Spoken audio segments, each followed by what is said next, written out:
হুম কিছু কি তো ভাই কি তুইছে ভাই কিতা করতেছেন আপনি? ভাই কারেন্টের কাজ করতেছি আজকে। আমি বুঝলাম না আপনারা চাচা ভাতিজা দুইজনে মিলে কয়দিন রঙের কাজ কয়দিন কারেন্টের কাজ কি শুরু করলেন আপনারা? ভাই আমরা সমস্যাটা কোন জায়গায় ভাই? আমার কোনো সমস্যা নাই ভাই, আমি আমার কাজ হলো ভিডিও করানো আর কি, এর লেগে ভিডিও। আমরা কি আর খাইয়া দেয় কাম নাই ভাই? আমরা মালিকের শুধু আমরা ভিডিও করার লাগে ভাড়া। আমার কপিলে কইছে মানে দুবাই থেকে কি কাজ করে এগুলা ভিডিও করার লেগে আর কি, এজন্য আইলাম আর কি। ভাই কথাবার্তা একটু ক্লিয়ার করে বললেন, ঠিক আছে? আচ্ছা। উল্টাপাল্টা কথা বলেন না। দুবাই শহরে আইছি কাজ করার জন্য।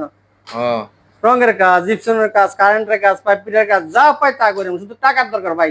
দেশের বাড়িতে মানুষ ছতলা বিল্ডিং এ করতে হবে ভাই। এমনি বসে থাকলে হইতো না ভাই। ইনশাল্লাহ ইনশাল্লাহ। হ্যাঁ। তা আপনার বাতিজা আজকে দিয়ে দাঁড়াই রইলো, আজকে দিয়ে কাজ করতেছে না? আজকে একটু বাংলা ওয়ার্ড দিছিলাম ভাই। কি বাতিজা আবার কি করলাম রে? ভাই কাজ পারে না সে। কাজ পারে না, কাজ বুঝাইবেন, বুঝাইলে কাজ শিখবে, সমস্যা কি? ভাই আর কত বুঝাবো নিতে খাইয়া ভাই? না তবুও একটু বুঝাইবেন, এখন বাতিজা দাম নেই, কথা বুঝেন না। আর আচ্ছা ঠিক ভাই আছে, মিঠা মিঠা কথা কইন না ভাই।